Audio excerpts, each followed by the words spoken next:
नमस्कार। मैं आशुतोष राणा पंचतंत्र वन के इस मंच पर आप सभी का हार्दिक स्वागत करता हूं। आज मैं आपको एक बहुत ही सार्थक, सारगर्भित, सुंदर लोक कथा सुनाना चाहता हूं। निश्चित ही ये हमें बहुत कुछ सिखाएगी। तो कहानी कहती है कि एक राजा की बेटी की शादी होनी थी। बेटी की ये शर्त थी कि जो भी 20 तक गिनती मुझे सुनाएगा वही राजकुमारी का पति बनेगा। गिनती ऐसी होनी चाहिए जिसमें सारा संसार समा जाए। जो ये गिनती नहीं सुना सकेगा उसे 20 कोड़े खाने पड़ेंगे। और ये शर्त केवल राजाओं के लिए ही है। अब एक तरफ राजकुमारी का वरण और दूसरी तरफ कोड़े। एक एक करके राजा महाराजा आए। राजा ने दावत का आयोजन भी किया था। मिठाई और विभिन्न पकवान तैयार किए गए थे। पहले सभी दावत का आनंद लेते हैं, फिर इसके बाद राजकुमारी का स्वयंवर शुरू करेंगे। अब एक से बढ़कर एक राजा महाराजा आते रहे। सभी गिनती सुनाते हैं जो उन्होंने पढ़ी हुई थी, लेकिन कोई भी ऐसी गिनती नहीं सुना पाया जिससे राजकुमारी संतुष्ट हो सके। अब जो भी आता कोड़े खाकर चला जाता। कुछ राजा तो इस भय से आगे ही नहीं आए। उनका कहना था कि गिनती तो गिनती होती है, राजकुमारी पागल हो गई है, ये केवल हम सबको पिटवा के मजे लूट रही है। ये सब नजारा देखकर एक हलवाई हंसने लगा। वो कहता है, अरे डूब मरो राजाओ, आप सबको 20 तक की गिनती नहीं आती।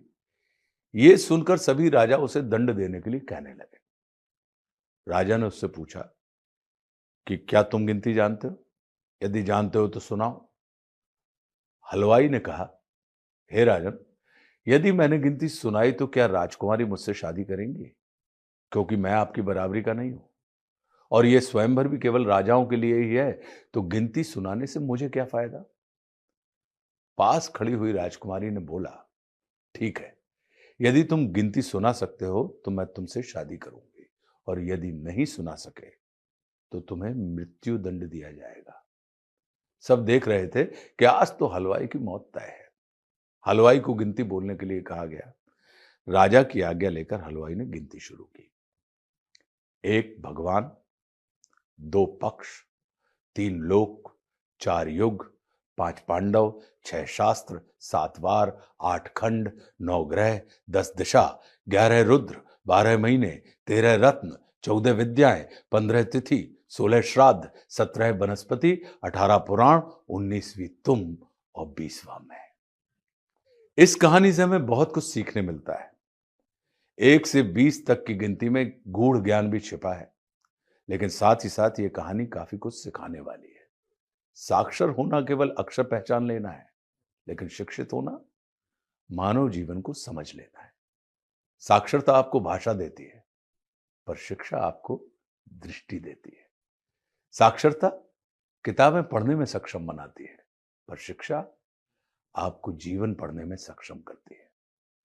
इस कहानी में हम देखते हैं कि राजकुमारी के स्वयंवर में भारत के प्रतिष्ठित राजा, बड़े बड़े साम्राज्यों के शासक, अत्यधिक पढ़े लिखे लोग सब आते हैं, लेकिन वे सभी गिनती तो जानते हैं, 1 2 3 4 से लेकर 20 तक सहज सुना भी सकते हैं, परंतु वे गिनती के भीतर संसार को समेटने की बुद्धि नहीं रखते।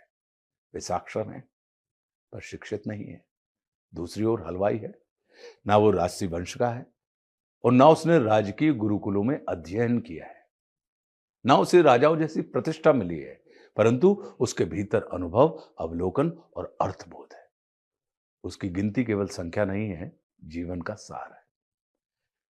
वो 1 से भगवान शुरू करता है और 20 पर आकर मैं और तुम तक पहुंच जाता है। यानी पूरा संसार, प्रकृति, देवत्व, दिशा, काल, तत्व, सृष्टि, समाज और अंत में स्वयं तक। स्व में संसार को देखना और संसार में स्वयं को देखना ही शिव दृष्टि कहलाता है। राजा महाराजा शिक्षा को केवल राजसी पदों, साम्राज्य और विद्या की ऊंची डिग्रियों में ढूंढते रहे, लेकिन असल शिक्षा उस हलवाई के पास थी, जो अपनी समझ को जीवन के अनुभवों से सींचता रहा। इस कहानी का सार यही है, साक्षरता किताबों से आती है, लेकिन शिक्षा जीवन से आती है। साक्षरता संख्या पहचानना है, शिक्षा संसार को संख्या में पिरो देना है। साक्षरता शब्द देती है और शिक्षा अर्थ देती है। हलवाई बताता है कि ज्ञान का मूल्य पद से नहीं होता, बल्कि अर्थ समझ से होता है। अंत में वही व्यक्ति विजयी हुआ जो पढ़ा कम था पर समझा बहुत था। और यही जीवन की सबसे बड़ी सच्चाई है। प्रणाम।